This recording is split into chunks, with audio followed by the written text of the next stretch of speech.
All right. Hello, everyone. I know we have some people trickling in, so I'm just going to go over some housekeeping information and then we will go ahead and get started. So my name is Hope Newport. I'm the Family Services Manager here at the International FOP Association, and thank you for joining us for our first Family Services webinar of 2022. So in the webinar format, I'm sure we're all familiar with that at this point, but you do not have the ability to ask questions verbally during the presentation. So if you have questions, please feel free to go ahead and submit those through the chat at that black toolbar at the bottom of your screen, or you could use the Q&A function, whichever you're most comfortable with. Annie will try to address those if they're very on topic to what she's talking about at the moment, but otherwise we'll probably hold most of those till the end. And then I wanted to do an introduction to our advocacy series. So for anyone who's not familiar with the advocacy series, it's a new program we started here at the IFOPA last year. And the goal is that we really want to help provide some education around some of those internal skills or techniques that either family members or individuals with FOP can learn or improve on to be better advocates for themselves. And then we also are working to introduce some of the external resources. So whether it's an organization like Annie's that she's going to talk about today, or something that's just sort of education around a specific topic. So to kind of provide a medium for offering that, we cover a different topic throughout the year. The first topic that this series is a part of, or this webinar is a part of, is our accessible college careers and pursuing a vocation focus. So as a part of this topic, we have a resource webinar, which is what we're doing today. There's a community panel where you'll be able to hear from members of the community about the different career paths and careers they've chosen. And then we're going to do several podcasts to hear just different people's stories and experiences. So I hope that you enjoy today and you'll join us for one of those future resources that'll be offered in the coming month. And then kind of diving a little bit deeper into today's topic. So Annie is going to present about accessible college or going to college with FOP. And so that's just a part of this bigger picture that we're looking at, but it's one that we have received a lot of interest, a lot of questions about. So we understand that college may not be the first path for everyone, but it's certainly something that the community is interested in learning more about. So we connected with today's presenter through actually a referral from the community. So Whitney Weldon, an adult living with FOP who lives in New York now, shared Annie's name with us, but Annie has also worked with several other organizations, which I know she'll share more about here in a minute. So we feel very lucky to have her with us. And Annie, I will go ahead and hand it over to you to share a little bit more about today's presentation. Awesome, thank you. And I am going to share my screen now. And I just, as it's coming up, I just wanted to say we are a small but mighty group this evening. So Steve wrote a question in the Q&A, and I'm happy to take questions throughout. But if you have a question that you'd like to ask verbally at the end, there is a raised hand button down in the bottom of the chat. So you should be able to raise your hand to be able to ask a question if you'd like to do it verbally instead of writing it out. So I just wanted to offer that option to people. Happy to do that. So like we just said, I'm Annie Tulkin. I am the founder and director of Accessible College. I have over 12 years of experience in the disability field. The mission of Accessible College is to provide students with physical disabilities and health conditions and their families with the supports to ensure a successful transition to higher education. So I support a number of students with a variety of physical disabilities and chronic health conditions, including FOP, but also students who have other types of physical disabilities like SMA, spina bifida, cerebral palsy, spinal cord injuries, in addition to students with chronic health conditions like POTS, lupus, Crohn's disease, cancer, chronic fatigue, and more. And I also support students who have mental health conditions as well. And the reason that I do this is because colleges and universities provide varying levels of support for students with disabilities and health conditions. And the services that I provide through my business Accessible College help to bridge those gaps by empowering students and families to work effectively to create positive educational experiences for students. So just a little bit about my background. So my master's is in special ed. I also have a certificate in health coaching from Georgetown University. I was a Peace Corps volunteer and a Fulbright Fellow, both in Mongolia.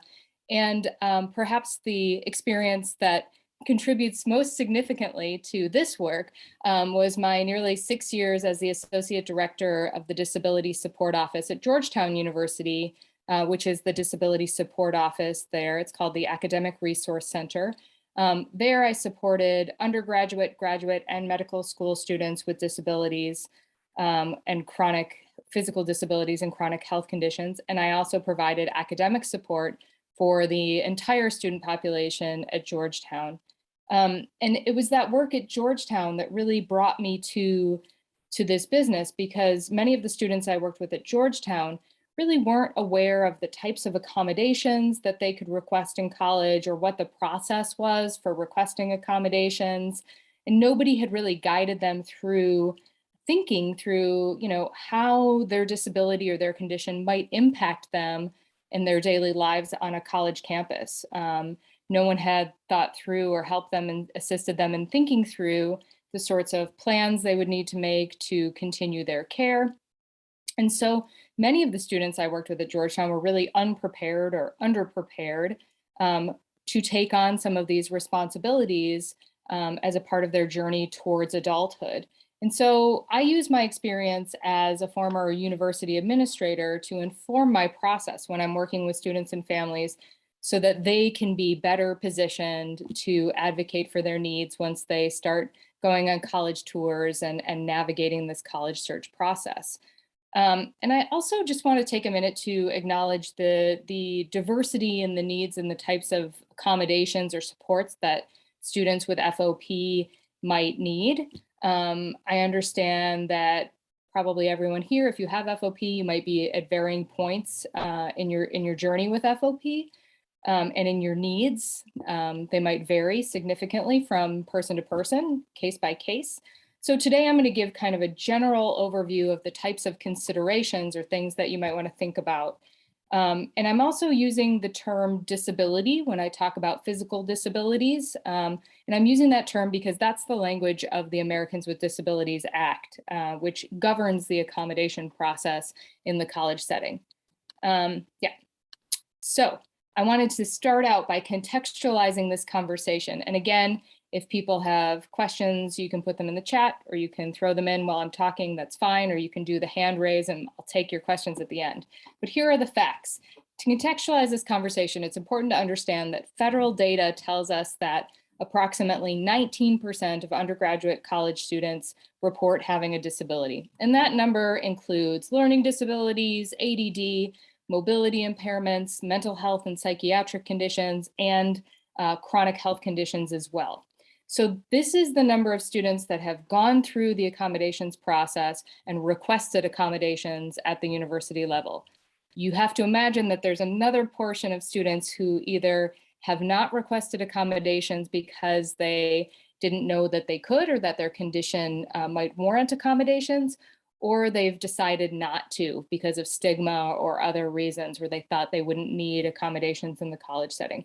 So that 19% number is probably much higher if you include all of the students with disabilities who might be on a college campus. And we know that 7%, approximately 7% of college students who report having a disability indicate that they have a physical disability or a mobility impairment.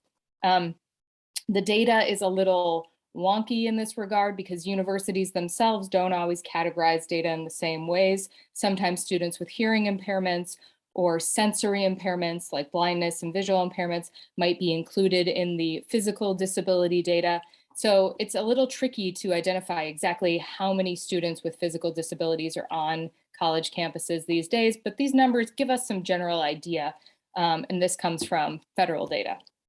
So Because of inclusion and IDEA, the Individuals with Disabilities Education Act, and the K through 12 setting, we know that there are more students with disabilities and health conditions going on to college. So let's talk a little bit about that, just to give you some perspective on the laws that impact a student's transition to college. So there are a few laws that we should be aware of. First is IDEA, the Individuals with Disabilities Education Act. That's the law that governs special education services for students with disabilities in the K through 12 setting and provides for free and appropriate public education in the K through 12 setting. So if your student has an IEP, an individualized education plan or program, that's because of this law. If your student is in a private school, those schools are not bound by IDEA, but that leads us directly to Section 504 of the Rehabilitation Act, which prevents against discrimination on the basis of a disability. So if your student has a 504 plan, that might outline their accommodations. And private and public schools have to adhere to Section 504. And Section 504 also applies to the K through 12 setting at large and college. So Section 504 crosses over into the college setting. When a student graduates high school and moves on to college, the accommodations process is governed by the Americans with Disabilities Act.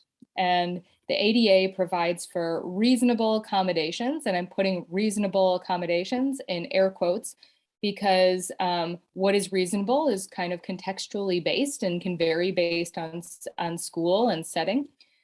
So the biggest difference is that in the college setting, the student has to be engaged in what is known as the interactive process. So they have to be able to request their own accommodations and talk about their needs. And we'll talk about that a little bit later on.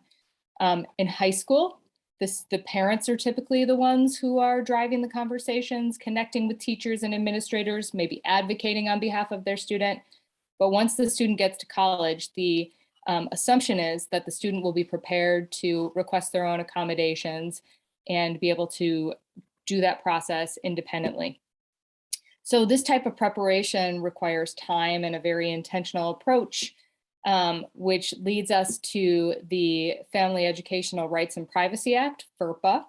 This is the law that surprises a lot of parents. So once your student matriculates to college, once they sign that dotted line and they've committed to college, FERPA prevents the college from sharing any information with the parents, like grades, class schedules, disciplinary action. Parents and students can decide to sign what is known as a FERPA waiver, usually through the registrar's office at the college, and that can give the parent access to the grades and some of that other information. But the student and the parent have to both agree to that and sign those documents together. That's just important to know. I want to give you a brief overview of the differences between accommodations in the high school setting versus the college setting, because I've found that a lot of families are really just unaware of what these changes look like in practice. So in high school, students with disabilities are usually identified by the school, although in this case with FOP, some of the needs might become more apparent as a student progresses with their condition. So maybe the parent of the student is coming in and asking for some support. And usually that means that the school will create an IEP or a 504 plan or an academic plan in order to be able to support the student. In college, it's the student's responsibility to disclose their disability and to provide documentation to the Disability Support Office. So the student has to be the one to make that connection with the Disability Support Office and to follow that process. In high school, usually the school takes the lead in arranging for accommodations. So in high school, your student's teacher might know that your student gets extra time for tests or needs breaks during exams, and they'll make those arrangements to provide those accommodations. But in college, the student has to engage in that interactive process with the Disability Support Office. And then, building off that example that I was just giving about extra time or breaks during exams, in college, most colleges have a testing center where students with disabilities will arrange to take a test there so that they can receive their accommodations. And if that's the case, then the student has to be able to know when their exam is coming up, book a time to take an exam with the Disability Support Office and be able to have the executive function skills to actually see that process through. That requires planning and organizational skills that maybe the student didn't have to have in place when they were in high school, because the teachers were automatically providing those accommodations or doing some of those pieces for them. And finally here in high school, usually teachers are able to identify when the student needs support so they can connect with parents and share information.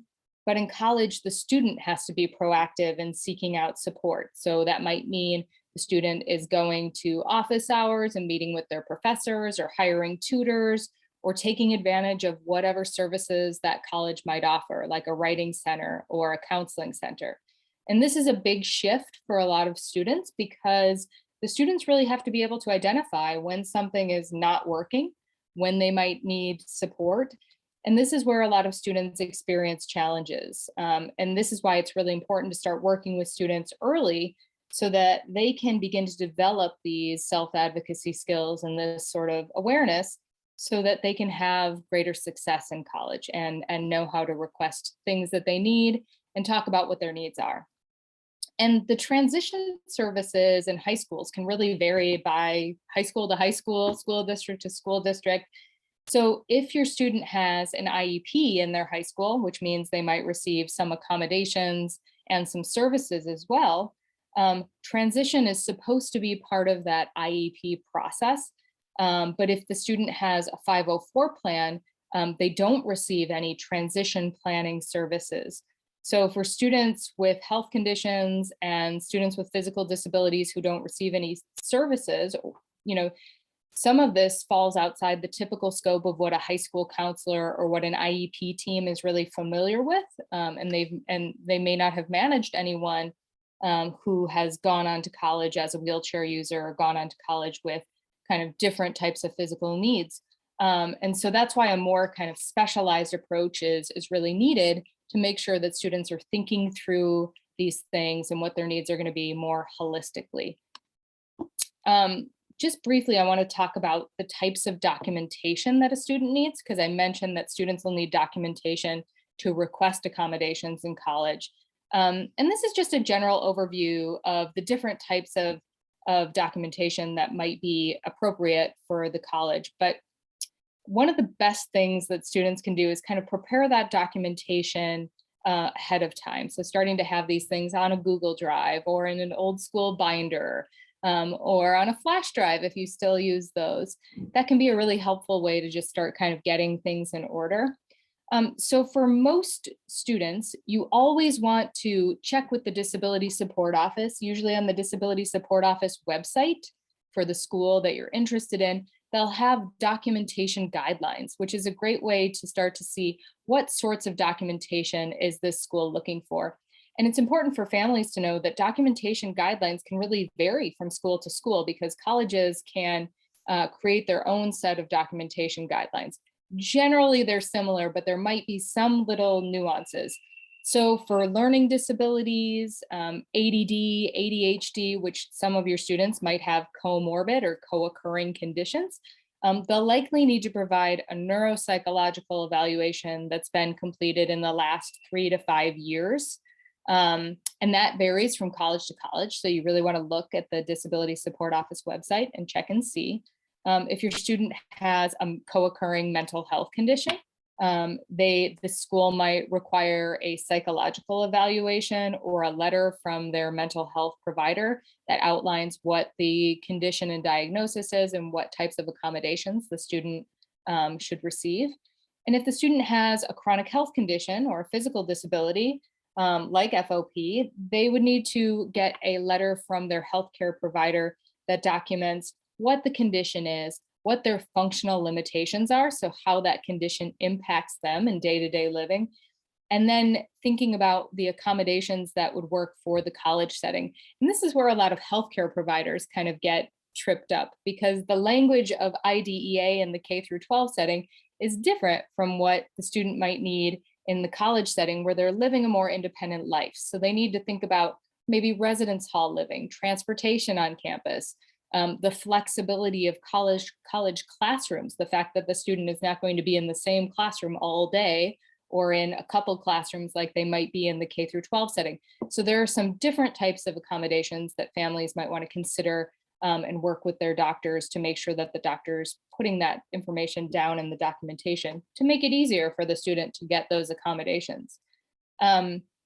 So some schools, some colleges have a template that you can use. So you can go and download that template, bring it to your healthcare provider and have them complete that form. And it's really helpful to make sure that the letter addresses all of those functional limitations that I was talking about. So the whole context of living on a college campus, if your student's going to be living there, even if they're commuting, there are some aspects that are just different from the high school setting that need to be thought through more holistically.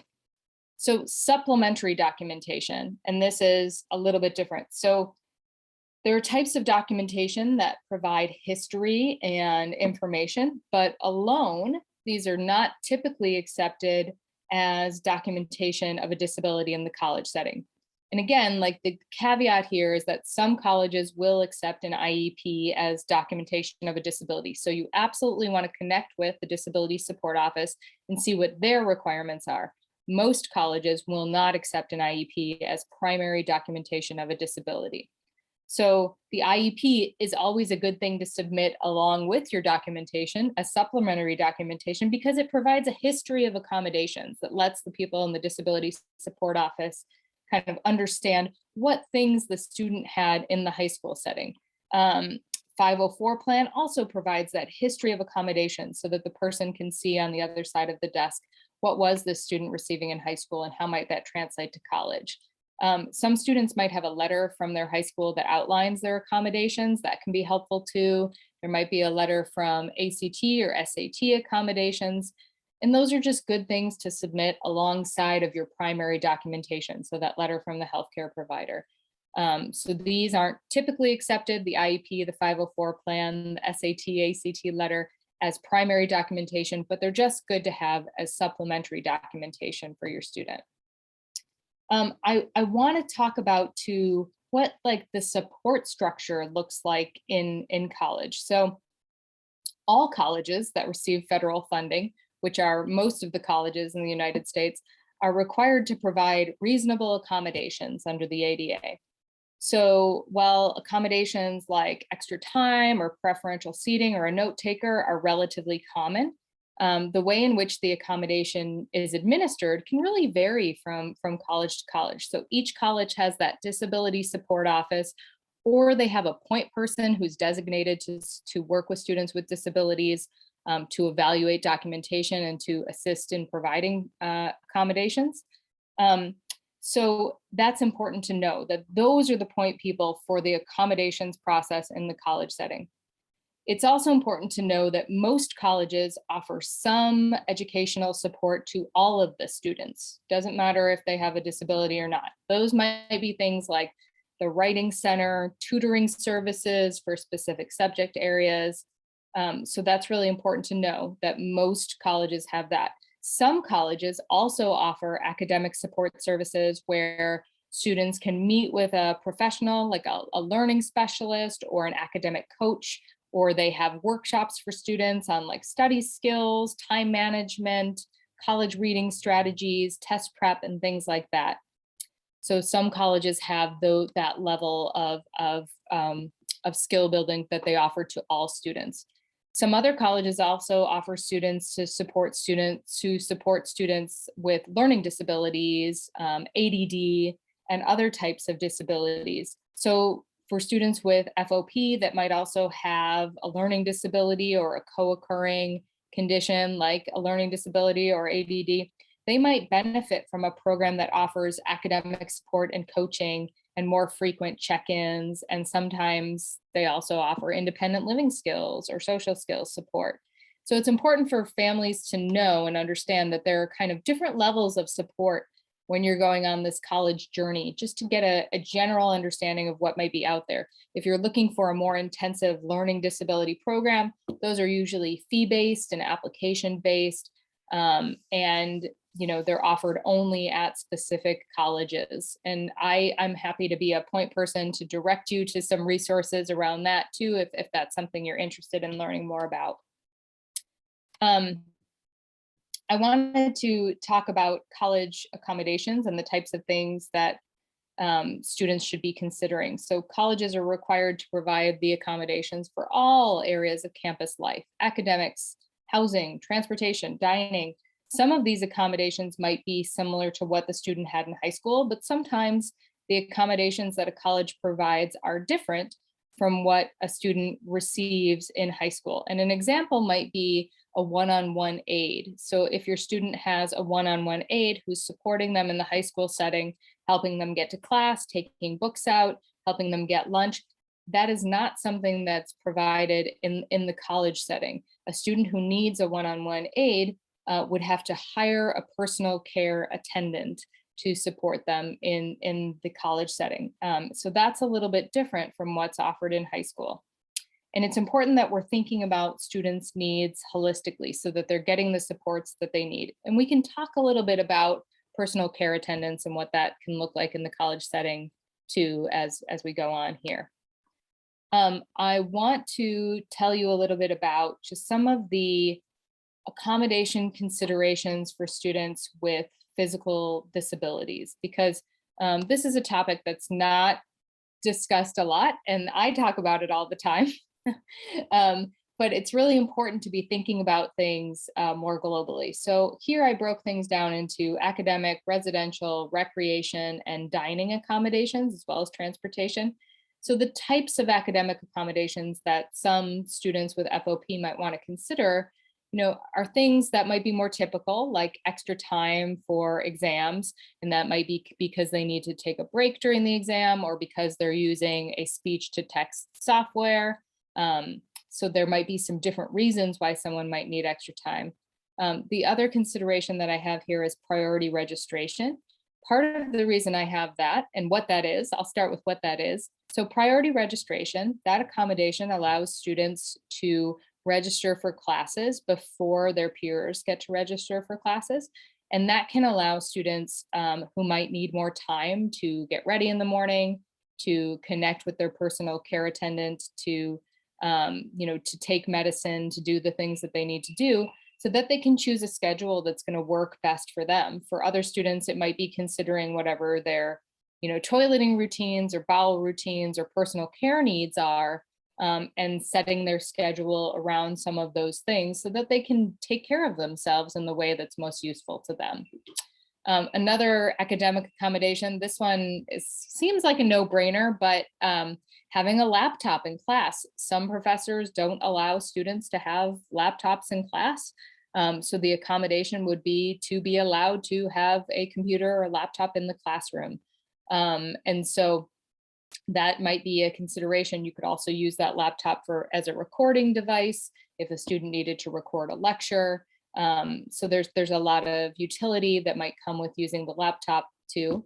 A student might need to request a scribe, and this gets a little bit tricky because many universities are moving away from having scribes and going towards using assistive technology like speech to text software. But there might be some circumstances where a scribe is warranted, like in a math or a science class, because sometimes the technology doesn't work for writing those things down. Or, there could be a student who needs to write a lot longer essay and it's just not going to work on, using speech to text in a testing setting. And that's something that students would want to discuss individually with each of the disability support offices that they're connecting with to see if scribe is a part of the accommodations that they might be offering or might be able to offer to the student. Classroom relocation. Students can ask that their classes are located on lower floors or in central locations. Usually colleges can be flexible in kind of where they're placing classes. So that might be an option for students to ask for. Some campuses are more physically accessible than others, and that might not be an issue. But if you're going to a school that's a more historic campus or has some topographical challenges or issues, that could be a consideration that the student wants to make and ask for. Accessible classroom furniture, that's also a reasonable request. So if the student needs a desk that they can put up or bring down, or a desk that's more accessible to them, they can ask for that. Or if they need a chair that's separate from the desk, because a lot of desks, like in high school, are attached. And so some students have a real hard time kind of getting into that seat if they're transferring from a wheelchair, or if they're just, having some challenges with their mobility at that time. It might be better to have a seat that is separate from the desk. So these are some of these things that students just need to know that they can request. And accessible classroom furniture is a reasonable accommodation. Having a service animal, you're not requesting that as accommodation per se, but you might be letting the disability support office know that you intend to bring a service animal with you, so that they can support the student in, alerting their professors and letting people know that there's going to be an animal, so that they don't get as many questions about it. They shouldn't be getting any questions, but just from my experience, that does sometimes occur, where people might not be used to seeing even a service animal on a college campus. So it's always a good idea to just talk about what is the policy for having a service animal on campus, how are faculty and staff trained to know that the dog is a service animal and not just a random dog. And these are things that students can be talking about prior to committing to that university. The residential setting is a whole separate kind of can of worms, and there might be a number of considerations that students with FOP want to think about when they're looking at residential accommodations. Most colleges have a separate process for requesting housing accommodations. And so you'd want to look at the Disability Support Office website. Typically, they outline what the process is for requesting housing accommodations. Some of them work with the housing office. So the Disability Support Office and the housing office work together in that. And at some schools, the housing office takes care of the accommodation requests related to disabilities for housing. So at each school, it might be a little bit different. So it's important to just look, what is the process? When are the deadlines? What sort of information am I going to need to be able to make that request? Some things that students might want to request are a ADA accessible single. Some schools have housing that goes beyond ADA compliance. Other schools just meet the letter of the law. And as many of us are aware, the ADA is the floor, not the ceiling. So some places will go above and beyond, and other places will just be technically compliant. So it's important for students to investigate, like, what are my needs, and thinking through that, and then looking at what that school might offer. So it could be a single room as an accommodation. Maybe it's fewer roommates so that there's just less stuff to manage or to navigate. Having a lower floor, I typically recommend that students who use wheelchairs or have mobility impairments ask to be on either a low floor or a ground floor. And the reason is because of emergency evacuations. College dormitories, students burn pizzas at 3 a.m. You don't want to have to be, like figuring out how to navigate a stairwell when the elevator's out, just all kinds of things that might occur in the dorm that a student might be living in. So it's better to be on a ground level floor. Students might need a private bathroom. That could be because they need to have a shower chair or a personal care attendant to help them with bathing and getting ready. There could be some toileting routines that students are doing, either with bowel routines or self-catheterization or whatever, and they might need more privacy for some of those things. Students would have to request the ability to bring a personal care attendant to reside with them in the dorm room, if that's something that the student needs. So that would be the request that they'd be making to the Disability Support Office, to have a PCA. And we can talk a little bit about what it looks like to hire and have a PCA, because there are different ways that students go about doing that. But the request would be to allow the PCA to live on campus with the student. Recreation accommodations. if the student wants to have adaptive fitness equipment, or they just need more space for the student fitness center to be accessible so that they can use their wheelchair to go to the weight machines or to the things that they want to get to. That's something they can request. They should also, if they want to go swimming, if they need a pool lift, they can also request that the school have a pool lift that they can use. And also the changing facilities, making sure that there's an ADA compliant space for them to change and get ready if they want to engage in, athletics or workouts and things like that. A lot of students don't know that they can request these types of accommodations outside of the academic part of college. So it's really important to just make people aware. Dining, when you're at a dining hall in college, typically it's a tray situation. So student might need help with that tray. They might also need accessible furniture in the dining room setting. So that's important. And then transportation. Transportation is a huge issue on college campuses, especially if you're talking about a giant school with a big campus. So some colleges offer transportation between classes just for students with disabilities. Other campuses have accessible buses. So that might be something that students want to investigate. How will I get from place to place when I'm living on this campus? That can be really, really important for students to understand.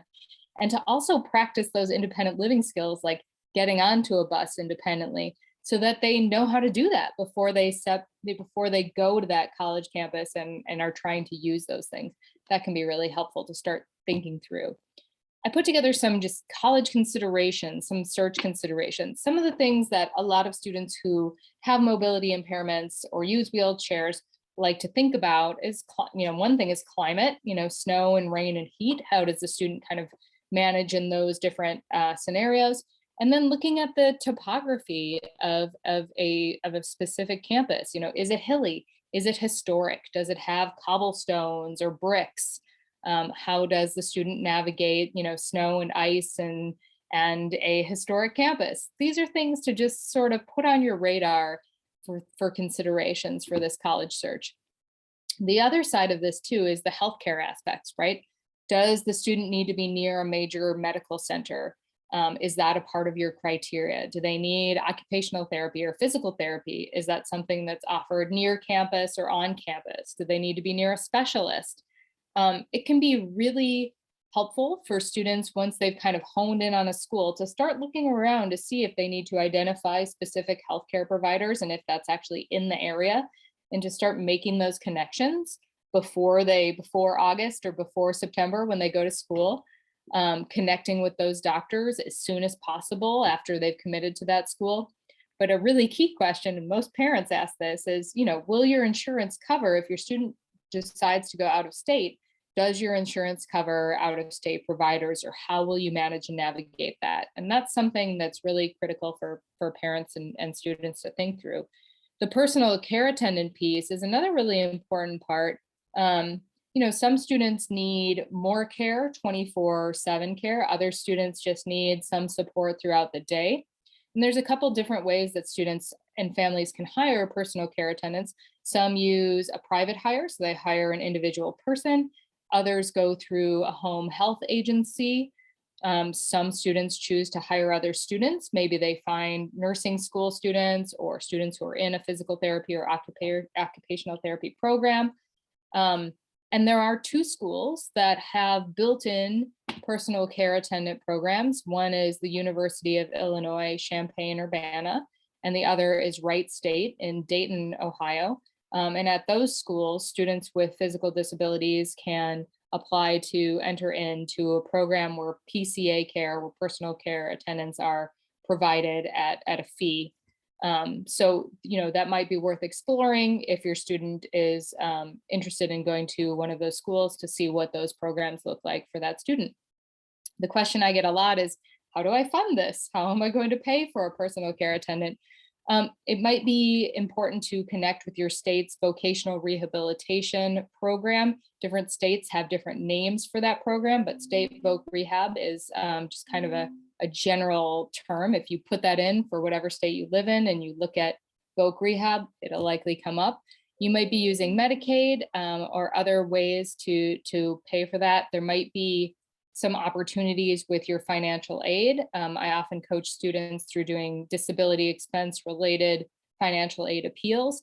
And then there are also some scholarships that students might be able to apply for as well. So there's a couple different things that we kind of look at when I'm working individually with students and families. Something that comes up a lot for students with chronic health conditions that are maybe unpredictable is leave of absence and withdrawal policies. And it might be important in your college search to look at what these policies are. They vary from school to school. There are different types of leaves, so medical leave versus a personal leave, and all of them typically have re-entry processes. So you might just want to see, what is this school's policy? Because some schools require students who are on a medical leave to be gone for at least a year before they return. And you might only need a semester to have a surgery or to recover from something. So it could be good just to know what's on the table. There are also financial implications to some of these things. So if you want to know, if my student withdraws or takes a leave halfway through the semester, what does that look like for us financially? Or what are the withdrawal deadlines so that my student is aware ahead of time? If they know something might be coming up that's going to impact their studies, do we need to make some other decisions? So that's just important for people to be aware of. Some of the essential skills: students need to be able to talk about their disability. They need to be comfortable discussing it. So I work a lot with students to have these conversations. They need to know what their needs are. So they need to look at their eating, their sleeping, social activities. What makes those things work smoothly? And how can we start to map that out so that it'll translate over to college? And being prepared. Students need to know that things aren't always going to work out perfectly, but they need to have tools in their toolbox so that they have strategies so that when something doesn't work out, they can keep moving forward and convey to the university administrators that something's not working for them. It's really important for students to start planning early. Having executive function skills, organization skills, self-monitoring is hugely important. So starting to work on medication management, on letting the student make their own healthcare appointments, having them lead their conversations with the healthcare providers can be really helpful. Learning independent living skills too, that can be really helpful as well. And I have some supports and resources that I've put together here. So some things that students and families might want to think about, for the college search process, finding the right academic fit, finding the right culture fit. Student might want to work with their high school counselor, right? That's usually the student's first point of contact for this conversation, or they might want to hire an independent college consultant. I often work alongside high school counselors and independent college consultants to bring in this, kind of understanding of the accommodations process and the needs that students might have. Families can check out my website. I have a blog and a monthly newsletter as well. I also started a Facebook group called College Success, Physical Disabilities, Chronic Health, and Mental Health. So families are welcome to join that group. It's for students, it's for healthcare providers. It has college consultants in there too. It's a great learning resource for people. And Accessible College, my business, has a partnership with the Christopher and Dana Reeve Foundation, where students with any type of paralysis, including students with FOP, can work with me for free for up to 3 hours. And it's a really great program, and it's opened up this conversation to a lot more families to start thinking more intensively and holistically about what their students' needs are going to be.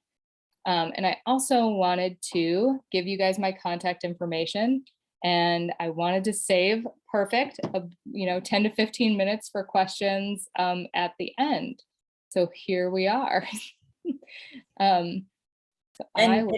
As Annie mentioned, if anyone has questions, it would be easier to just ask. We're happy to just give you the capability to talk, so you can do that.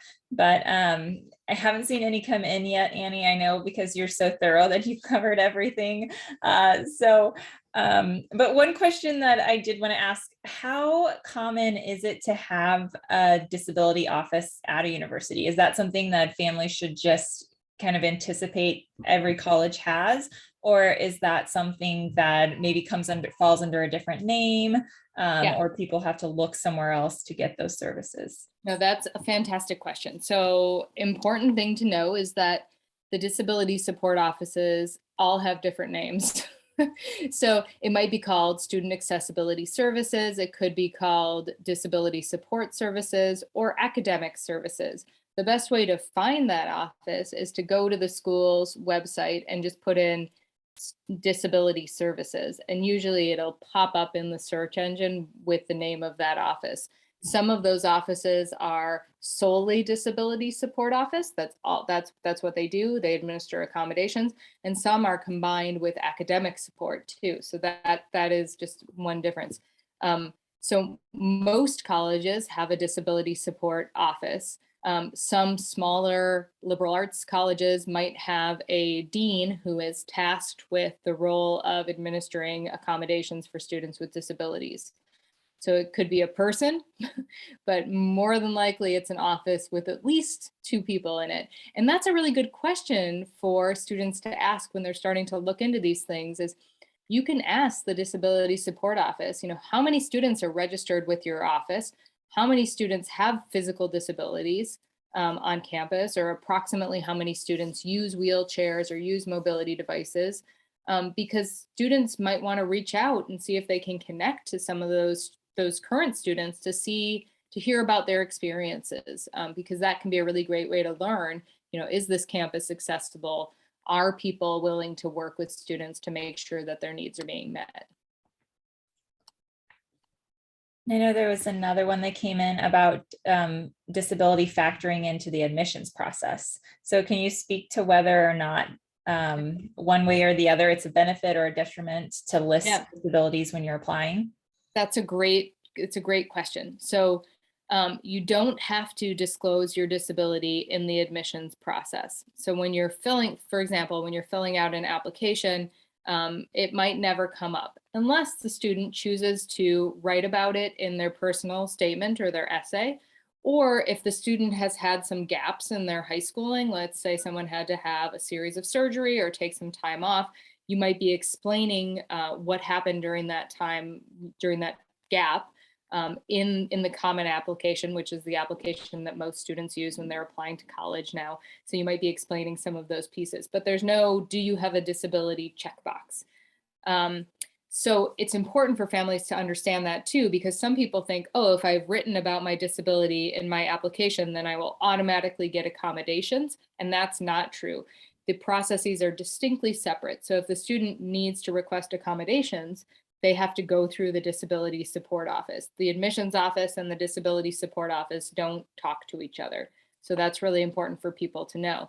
But I mean, if we're talking about the admissions process broadly, if your student needs to go on a tour and they want to make sure that that tour is going to be accessible for them, that might be an important thing to disclose for going on a tour. You might want to also look at campus maps to see if they have a ADA overlay, so you can see where the accessible entrances are, to see if they have accessible routes mapped out. Many colleges do have these types of maps now too. So if you're doing a self-guided tour, or if you just are interested in knowing, you can find that information. I hope that helps. And I'm assuming that if they did disclose their disability in an application, that legally can't be so similar to applying for a job. That's a great point. Legally, it cannot be used against someone. I personally feel that disability is an aspect of diversity on campus, and so I also think it could be something that colleges are looking for as well. So it just kind of depends on how you look at it. Great. And then a question about, with FOP flare-ups, if someone needed to take a leave from school, can you kind of share maybe an example or two about what that might look like to re-enter or rejoin after needing to be away for an extended time? Yeah, and there's some nuances to this. So it kind of depends, on how long, what part of the semester we're in. So working through some scenarios, if it's early in the semester and the student has an unexpected flare, let's say it's still September or October or just around midterm time. Students at that point, if you're going to be out for more than 2 to 3 weeks, at that point, you might be considering taking withdrawing and taking a leave of absence. And so that's where you'd be in conversation with the student's academic advisor or their dean, and also the disability support office to see what are the options here. If the student is closer toward the end of the semester, let's say that they have, a week or two left of class, or maybe even a little bit more. Maybe they just have to finish a big assignment or take a final exam. At that point, they might be thinking about taking an incomplete and then finishing up that work later on in a subsequent semester. But again, that's where that conversation with the academic advisor and the disability support office is going to be really, really important. And that's why it's also important to look at that student handbook and read what the policies are before that time. Because usually when you're in that crisis and you're trying to navigate all of these pieces, it's really hard to figure out, like, what is the actual policy? What should I be asking for? So if you're aware, or at least know where to find those policies ahead of time and you've reviewed them, then you have, you can put a better foot forward in those conversations to be able to advocate for what's going to be best for you. And I think, like, in most cases, the colleges are pretty understanding and want to be supportive of the student. But if you're taking a medical leave, there might be some reentry requirements that you need to look at too. And you'd also want to make sure that you're having that conversation with your academic advisor or the dean to make sure that that's totally clear. Because like I said, some schools, if you take a medical leave, they actually require you to be out for 12 months before you can start that reentry process. And that might not be what you need. But some of these things in colleges are a conversation and a negotiation. So it's important to know that you can ask, questions and you can engage them in that process to have that conversation to see what's going to be a good fit for you. With just sort of the unknown nature of flares, FOP flares, you never know how long they'll last. And so when you're in that gray area of the journey of not knowing, if a flare will end sooner rather than later, I imagine it's really nice. Oh, sorry, excuse me, to have just be aware of those guidelines. Yeah. And to have a good rapport with the disability support office and with the academic advisor that the student's working with. So that's where, like, it's really important that students connect with the disability support offices before they commit, because part of what the student is judging is, are these people going to be good supports for me or advocates for me, and am I getting a good vibe from them? And you can really only begin to understand that by having the conversations up front to see if those people are going to be a good fit for you and your student, and be supportive of them when they're having a crisis, because that's when students need us the most, right? So yeah. Thank you, Annie. I had one last slide I wanted to share just to give everyone a little bit of a heads up about what is to come. So first of all, thank you so much, Annie, for joining us today and for your wealth of knowledge. It's been a treat to get to know you and to kind of build the connection or the bridge to the FOP community. And I'm sure this will not be the last we'll be hearing from you and talking with you.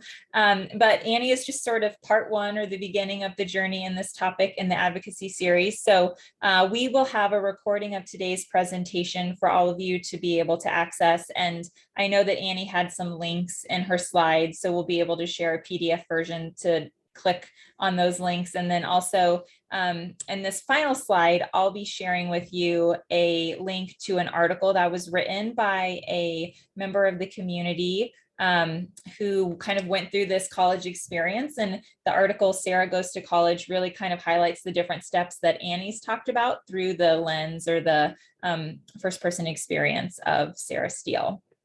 Another thing that I wanted to share with you is when Annie was talking about kind of building those transition skills or helping your child or your teen become an advocate as they're preparing for college. We did a webinar with a woman who leads a transition department of a hospital, a pediatric hospital. And she kind of walks us through a lot of great resources, primarily around transitioning from, child pediatric care to an adult care provider, but also there's so many skills in there that apply not just to your healthcare realm, but to all areas of life.